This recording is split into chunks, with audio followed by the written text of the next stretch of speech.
So, welcome everyone to episode 8 of our Talk Room series of podcasts, Being Your Best Self. And for those people that haven't seen our previous podcasts, I'd like to introduce my co-presenter, Wendy. Wendy's a highly experienced CBT psychotherapist and has worked in the field of mental health for well over 30 years now. So a really warm welcome to you, Wendy. Thank you very much, Ian, for that introduction. And just to introduce you. So you are, Ian, are an accredited counsellor with the British Association of Counsellors and Psychotherapists.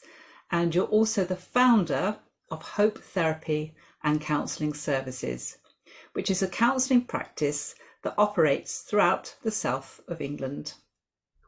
Thank you, Wendy.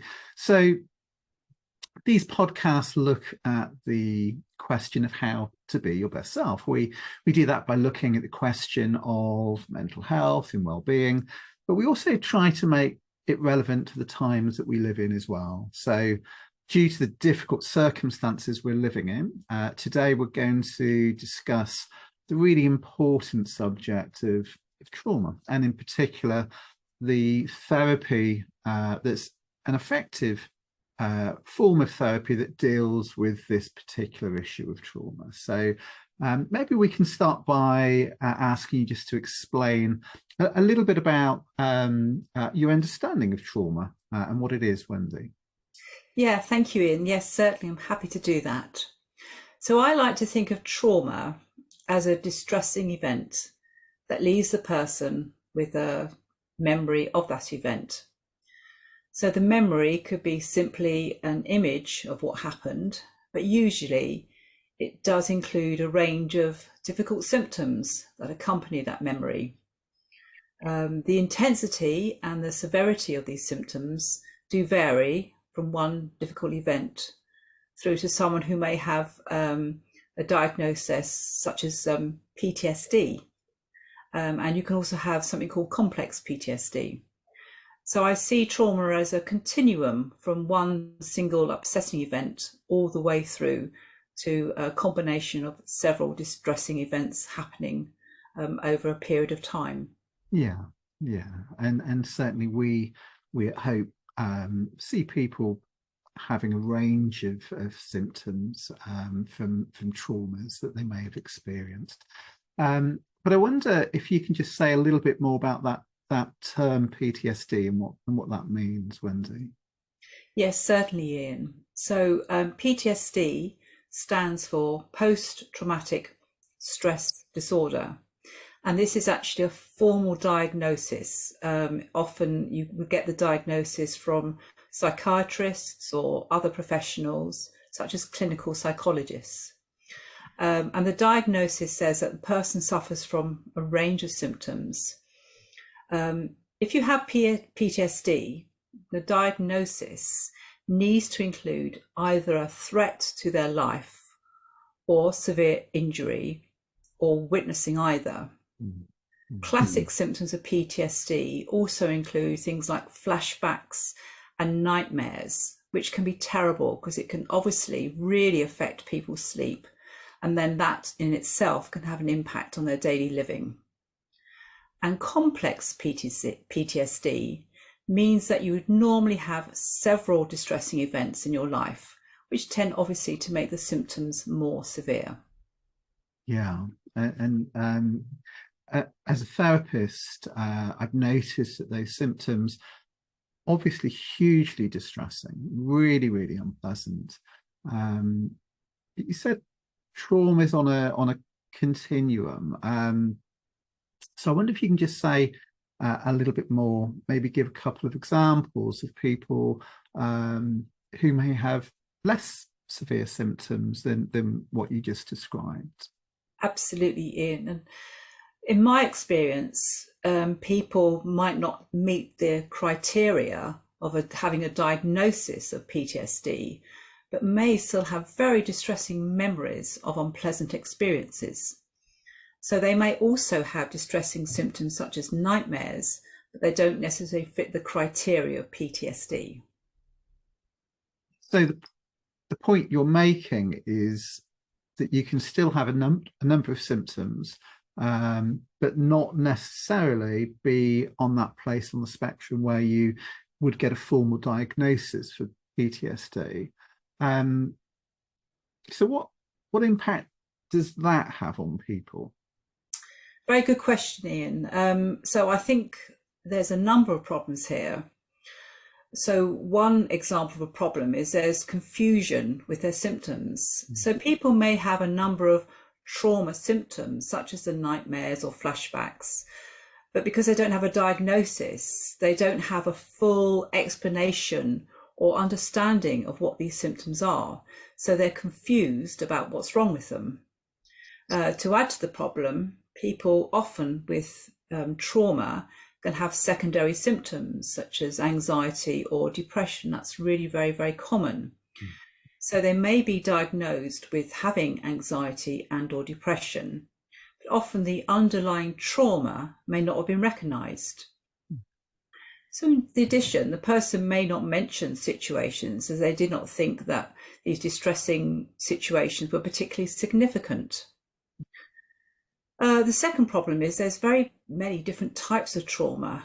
So a trauma could be, say, for example, being in an abusive relationship, but the person themselves may not even have labelled that as a traumatic event. They might just see that as just normal life and not even mentioned it to a therapist or to another professional. Yeah. So there's confusion there. And it feels like a really complex subject. And I'm wondering what impact that has on people. Yes, and this is where I think the therapy can really help. So how therapy can help is through education of their symptoms and by the therapist asking them questions about their past and how they felt about certain events can help the individual to bring more clarity and understanding for that person. So simply by having an explanation of what the problem is can simply help the person to feel less confused, and therefore they have a clear idea of what to do about it and then how they can get better. So by having an initial appointment and going through your problems and discussing your symptoms, that initial appointment in itself sounds as though it can be therapeutic. Yes, Ian, in my experience as a therapist, simply the understanding of your symptoms can really help. Classic examples of problems with trauma is that people often describe themselves as losing their old self. Very much so, feeling more vulnerable after experiencing a traumatic event. And another thing that can happen is that your views of the world can change. So after a traumatic event, people often feel they don't feel safe going out anymore, or if the trauma involved other people, they often feel they can't trust others. And so again, there's much more complex problems that need to be addressed. So it sounds as though just having clarity helps people to have an understanding of their symptoms. So I wonder, can you just tell us a little more about how you would actually go about helping people that are presenting with trauma? Yes, certainly, Ian. So the therapy I would like to talk about today is called EMDR, which stands for Eye Movement Desensitization Reprocessing. Rather a long name, I think. It is a therapy which is recommended by the NHS by NICE guidelines, and it has a lot of evidence to support its effectiveness, particularly when coming to trauma. It sounds really interesting. So I wonder if you can just tell us a little bit more about what it is and how it works. Yes, so not only is there evidence to say that it helps with trauma, it also helps other symptoms such as anxiety and depression. So the way it works, it's a structured approach to help people to safely process traumatic memories or experiences in order to reduce their trauma symptoms. So it can be a really powerful tool to help people to overcome the distress that they're experiencing. There has been a lot of research into its effectiveness. Research suggests that EMDR is just as effective as other therapies that help with trauma, such as cognitive behaviour therapy. And also there's research to say that it helps improving the overall mental health of the person and can really help to increase their quality of life. Thank you for that. And so what would you expect to happen if you actually go for an EMDR therapy session? Okay. Yeah, so the therapy usually begins with an assessment of the person's history and current problems, and then to agree the best treatment plan. Then the way I do it, there's a testing of the techniques, is comfortable with the process, knows what to expect, and feels supported throughout. I think that's really important, that people have got a good understanding of what EMDR is. So I would normally start also the therapeutic process of processing the events is start with positive experiencing. For example, visualizing a calm, relaxing place. And the idea is designed to help people feel more relaxed. I also ensure that people, when they're processing any kind of difficult traumas, they can stop whenever they like, and also that we can communicate through what we're going through as well. So people often confuse EMDR with hypnotherapy, and I just want to make the distinction: it's definitely not hypnotherapy. You're not in under trance, fully know what you're going on, and you're very much aware of what's happening and actually have control over the process. And you really stress that point. And why is that so important for clients, Wendy? Yeah, well, in my experience, the trauma symptoms are very distressing and people often feel really out of control. So helping people to feel grounded and supported is, to me, fundamental to help people to feel better. And then also, if their first experience of EMDR is relaxing and reinforcing positive sensation, then this is a really good start to therapy. So the person goes away actually feeling better from that first processing session, and it actually helps them to feel more reassured and also more in control of their symptoms. Yeah, and that makes complete sense, doesn't it? So so what's the next step after that? Tell us what comes next, Wendy. Okay, so after the initial assessment and then ensuring that the EMDR is a suitable therapy for that person, we then can decide and plan what specific memories to work on.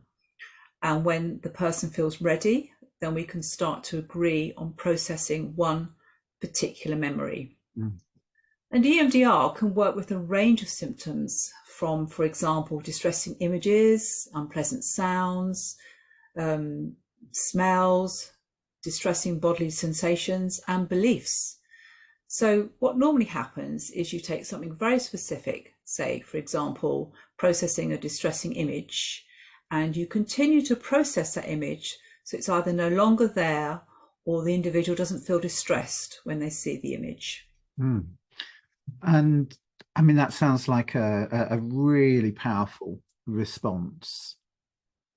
Yes, EMDR can be very powerful.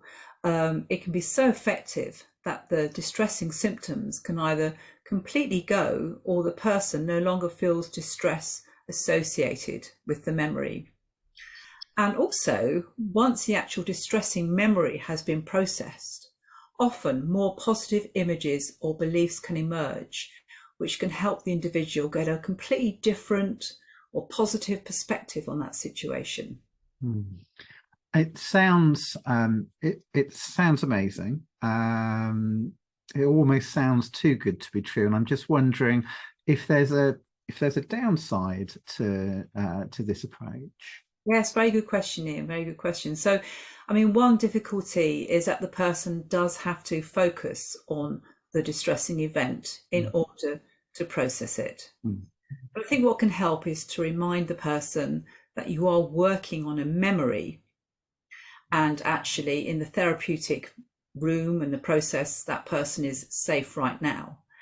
And And also, I think what helps is that you need to be open to the experience. You need to kind of almost relax and trust the experience.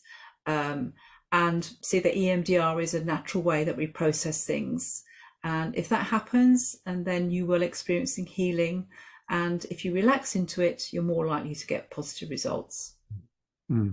It sounds really interesting and sounds really intriguing as well. So it feels as though there's more questions to ask, and I wonder if anyone did want to find out more about EMDR, what would they do next? Yes, they can certainly go to my website, which is called wendyc.team, for more details. And if you want to have a discussion with me, you can contact me via my website. Just have an informal chat to see if you think you'll be willing to consider the therapy. That's absolutely fine. And again, just to emphasize, it's not just trauma, it can really help with things like anxiety and depression as well. And what about you, Ian? Would you like to give out your details, how people can access you? Yeah, so here at Hope, we have people within the team as well who offer EMDR and also work with trauma. So people are very, very welcome to get in touch. The website is www.hopefulminds.co.uk, and just head over to the private client tab, and we have a lot more information there about trauma and EMDR as well. And like you, Wendy, people are welcome to just book in for a free chat. Absolutely no obligation, but we can just go through things in a little bit more detail with them. So we'll be back next month with our next podcast. But in the meantime, Wendy, thank you very, very much for being here today. And thank you to everybody else for listening. Thank you.